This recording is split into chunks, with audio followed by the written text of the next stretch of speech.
Bien-aimés, nous sommes dans les livres de 1 Samuel, chapitre 30, verset 6.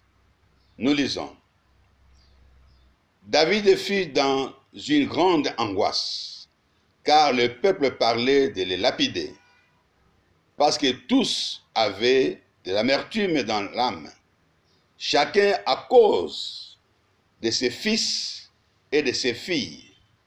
Mais David reprit courage en s'appuyant sur l'Éternel, son Dieu. Amen. Oui, ce contexte, en lisant tous les chapitres, vous allez voir qu'il y avait un combat où, dans ce combat, avec un peuple étranger, les hommes sont allés en guerre et après, d'autres combattants sont venus, ils ont pris les femmes et les enfants, ils ont emporté. Et quand les hommes sont revenus du combat, ils ont trouvé que les femmes et les enfants étaient tous emportés. Et c'est comme ça qu'ils ne savaient plus à quel sens se vouer, ils étaient découragés, ils étaient touchés de voir les enfants sont partis avec les ennemis, les femmes sont parties avec les ennemis. C'était la désolation. Et comme c'est David qui les avait menés en guerre, ils sont se retournés même contre David. Ils ont cherché à les lapider parce qu'ils ont compris que c'était fini. Ils ne verront plus leurs femmes ni les enfants. Tout ça à cause de David. Et c'est comme ça qu'en lisant ces passages, nous voyons là que David était dans une grande angoisse, car le peuple allait les lapider. Donc on allait les tuer. Il était dans l'angoisse. David c'est qui? La Bible déclare que David, c'est l'homme selon le cœur de Dieu. David était un grand guerrier. David marchait ensemble, pas à pas avec son Dieu. David n'échouait pas dans le combat. C'était quelqu'un qui avait une renommée, qui faisait peur à tous ses adversaires, ses ennemis. Mais voilà ici, c'est son peuple maintenant qui se tourne contre lui, qui veut les tuer. Donc il devait combattre maintenant avec ton peuple, tuer son peuple. Chose qu'il ne pouvait jamais faire. Donc il était à la merci de l'ennemi. L'ennemi l'avait coincé pour que le peuple puisse les tuer, l'exécuter, les lyncher. Bien-aimés dans le Seigneur, c'est ce qui nous arrive souvent aussi. Ça, c'était le cas de David. Chacun a son cas. David était très fort. Tout le monde connaît l'histoire de David devant Goliath. Il a terrassé Goliath. Et avant Goliath, c'était le lion. C'était l'ours. Donc il allait de victoire en victoire. Mais voilà maintenant, devant son peuple, il ne pouvait rien faire. Il était à la merci de son peuple. Il ne pouvait pas se battre contre son peuple. C'était un combat qui l'ait dépassé. Il était dans l'angoisse, car il ne pouvait rien faire. Il était impuissant. Lui qui marchait de victoire en victoire. Bien aimé, il y a des cas qui peuvent nous arriver dans la vie, où nous savons quoi faire, où nous sommes vraiment bloqués. Il y a des situations dans lesquelles vous ne savez plus à quel sens se vouer. C'est la belle famille qui vous attaque. C'est votre famille qui vous attaque. Ce sont les voisins qui vous attaquent. Même des frères et sœurs avec qui vous priez deviennent contre vous. Et tout le monde parle du mal de vous. Je connais une sœur qui priait beaucoup. Elle était vraiment une servante du Seigneur. Mais quelle n'a pas été sa déception lorsqu'elle a appris que tout le monde parlait d'elle, qu'elle était sorcière. Dans sa famille, oh, sorcière. À l'église, sorcière. Partout, sorcière. Et on la voyait même dans des rêves. Il y en a qui disaient, moi je l'ai vu en rêve, il est venu m'étrangler. Je l'ai vu dans les rêves, il est venu m'attaquer. Mais elle était perdue. Bien-aimés dans le Seigneur, il y a des cas, des situations que parfois on traverse. On est dans le Seigneur, on ne comprend plus rien du tout. Comment faire? Quoi faire? Vous ne pouvez pas se justifier. Vous êtes pris en étau, entre le marteau et l'enclume. Partout on veut vous faire du mal. Malgré nos prières, il est arrivé des moments où on se décourage. Nous venons de voir ici David était vraiment découragé. Et aussi nous sommes découragés lorsque nous nous sentons trahis par nos proches. Ça fait tellement mal, très mal. On est aussi découragé lorsqu'il y a l'accumulation d'échecs dans la vie, des défaites dans la vie. Et surtout lorsqu'on est responsable de sa maison, en tant que papa, en tant que mari, et on est dans le chômage, on ne sait plus souvenir aux besoins de sa famille. On devient inutile dans la famille. Et pourtant on prie. Ça fait mal et ça décourage. Il y en a qui sont découragés. Lorsqu'ils n'arrivent pas à mettre au monde un bon mariage, un bon travail, tout vous sourit, mais l'enfant ne vient pas. Une année, 2 ans, 3 ans, 7 ans, et pourtant on prie.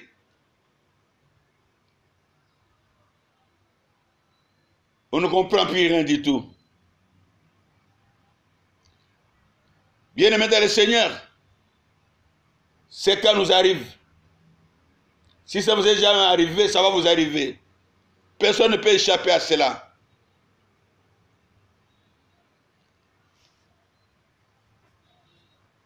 Personne ne peut échapper. C'est pourquoi la parole de Dieu nous dit, dans Romains 8, 28, toutes choses concourent au bien de ceux qui aiment Dieu. Quand tout va bien, regardons à Dieu.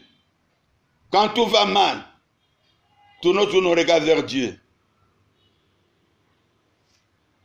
C'est ainsi que beaucoup de chrétiens sont à l'aise lorsque les choses vont bien. Lorsque tout leur sourit, ils sont bien, ils sont à l'aise, ils adorent, ils chantent, ils crient Alléluia partout, ils osent la tête partout. Mais lorsque le vent s'élève ou devient contraire, les choses, la vie devient amère. Bien-aimés dans le Seigneur, c'est ici on peut comprendre qui vous êtes. Beaucoup de chrétiens se voient chrétiens par rapport à leurs actions. Les actions, tout le monde peut les poser. Même ceux qui ne sont pas avec Christ peuvent poser de bonnes actions. Mais c'est dans les réactions, c'est dans nos réactions qu'on peut nous peser, qu'on peut nous mesurer, qu'on peut savoir que nous sommes chrétiens ou pas. Parce que les choses sont bonnes, les choses sont faciles, la prière est facile. Mais quand les choses se compliquent, sans solution, et ça met du temps, alors à ce moment-là, On connaît maintenant, on peut évaluer votre foi. On peut comprendre le niveau de votre foi. Et pourtant, c'est lorsque le vent s'élève, lorsque le vent devient contraire, c'est à ce moment-là que nous devons montrer que nous sommes de vrais chrétiens. Parce que nous ne sommes pas seuls. Parce que nous sommes avec Jésus-Christ. Nous venons de lire dans 1 Samuel 30, verset 6. David qui était dans l'angoisse. Parce qu'il était coincé. Il n'avait pas de solution. Il n'y avait que la mort devant lui. Car c'est son peuple, le peuple qui voulait les tuer, les lyncher. La Bible nous dit, la dernière phrase, mais David reprit courage en s'appuyant sur l'Éternel son Dieu. Bien-aimé dans le Seigneur, il faut savoir que Dieu existe, alors bel et bien. Ce n'est pas de l'imaginaire, ce n'est pas de l'utopie, c'est une réalité, une vérité qui ne changera jamais. Le Dieu créateur du ciel et de la terre, le Dieu qui t'aime, qui a envoyé son fils Jésus-Christ pour mourir à la croix, en fait touchant dans ta vie, en fait touchant dans ma vie. La Bible dit qu'il n'a pas épargné son propre fils. Il a livré pour nous. Comment ne nous donnera-t-il pas toutes choses ensemble avec lui? Ensemble avec lui. Dieu ne peut rien te donner, ne peut rien faire si tu n'es pas ensemble avec Jésus-Christ. Tu ne peux rien avoir, bien-aimé. Voilà pourquoi nous devons chercher à chaque instant la présence. Bien-aimé dans le Seigneur, nous devons comprendre que le Dieu que nous prions, c'est un Dieu qui agit. Mais il ne peut agir que lorsque nos réactions sont chrétiennes. Il ne peut réagir que lorsque nous agissons en tant qu'enfants de Dieu. Il ne peut agir que lorsque nous nous appuyons sur la foi.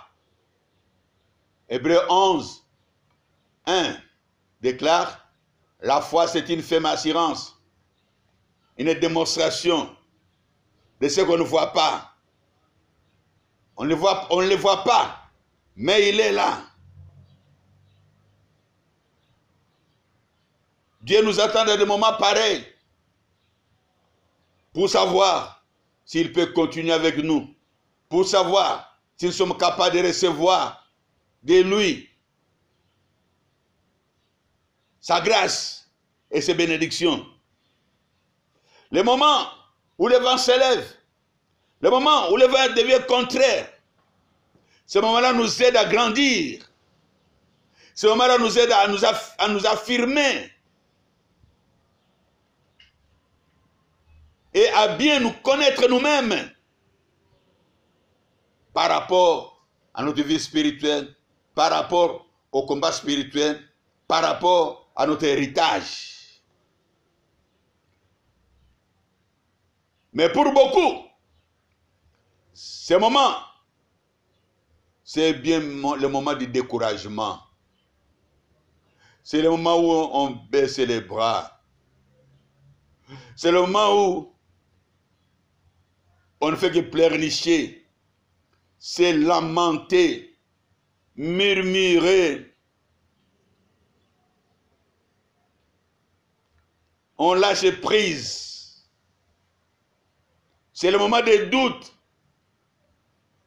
C'est le moment de l'incompréhension. Non, bien-aimés, ressaisissez-vous comme David. Il prit courage à s'appuyer à son Dieu. Nous devons nous ressaisir. Nous devons prendre courage. Car la Bible déclare, il a dit dans Josué 1, verset 5,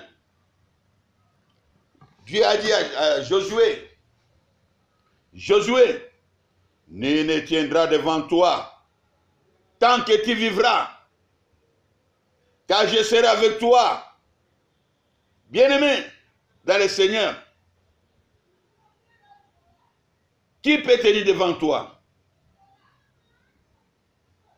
Personne ne peut tenir devant toi.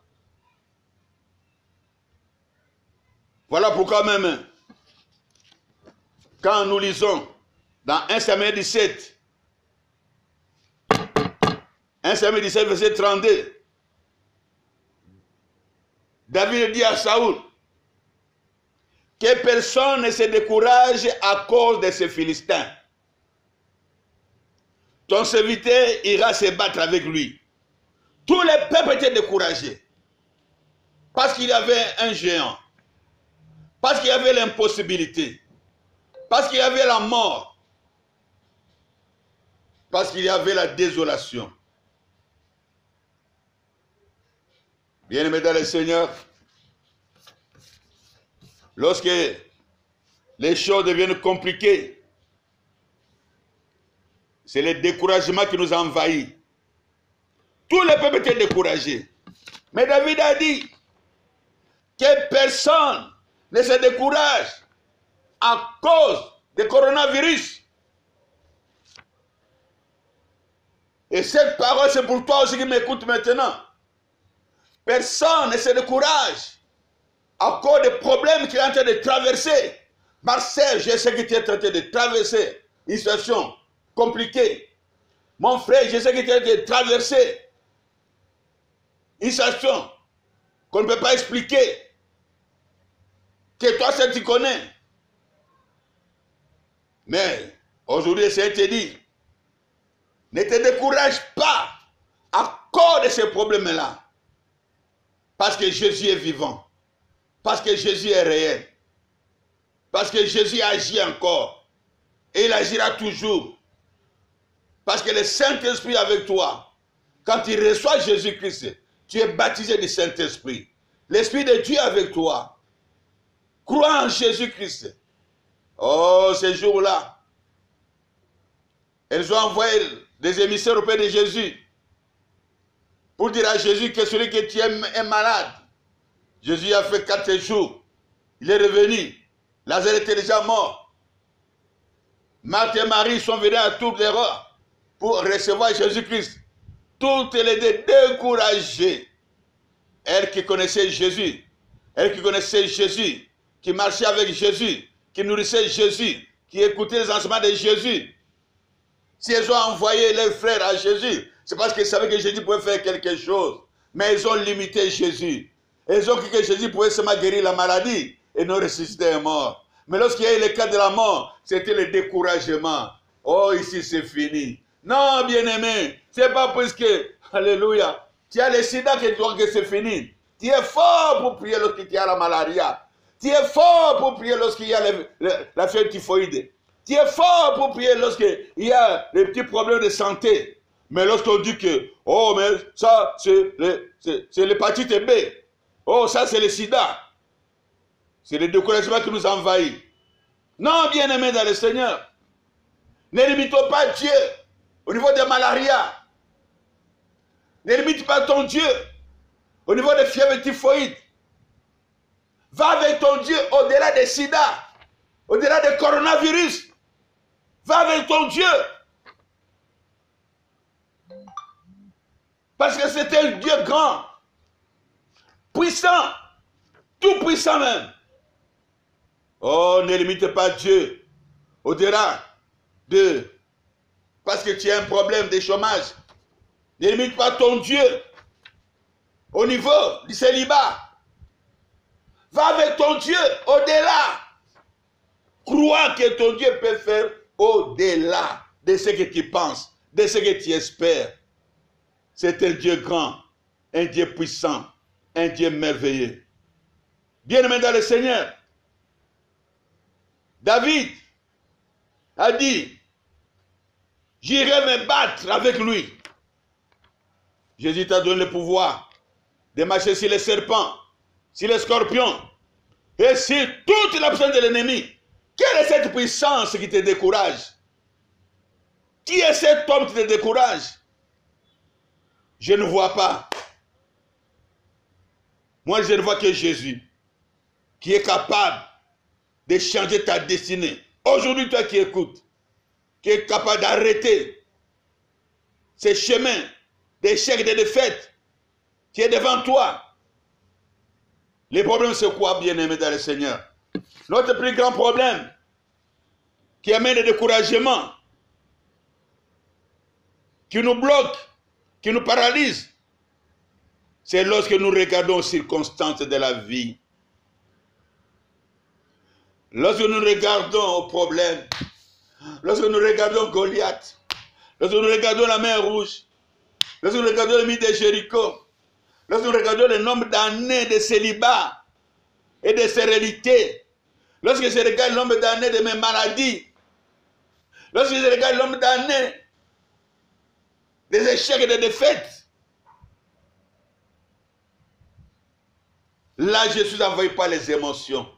Et nos émotions prennent le dessus sur la foi. Mais la Bible, Jésus a dit à Marthe, si tu crois, tu verras la gloire de Dieu. Ce mois d'avril, tu verras la gloire de Dieu. 2020, tu verras la gloire de Dieu. Que les autres soient dans la désolation, que les autres pleurent, mais toi, tu verras la gloire de Dieu. Je répète, tu verras la gloire de Dieu. Pour la troisième fois, tu verras la gloire de Dieu. Crois seulement. Le Dieu de la miséricorde est réel. Il est vivant. Celui qui te bénit. Celui qui te connaît plus que toi-même. Il t'a établi avant la sortie du ventre de ta mère. Et il est venu vers toi. Il est devenu ton Seigneur, ton Sauveur. Lève-toi comme David. Lève-toi comme Esther. Lève-toi et prends ta croix et marche. Marche, car la victoire est certaine. C'est là au nom de Jésus. Alors je t'invite, bien-aimé, là où tu es, d'élever la voix. Parce que seul, la Bible nous dit, seul vous ne pouvez rien faire.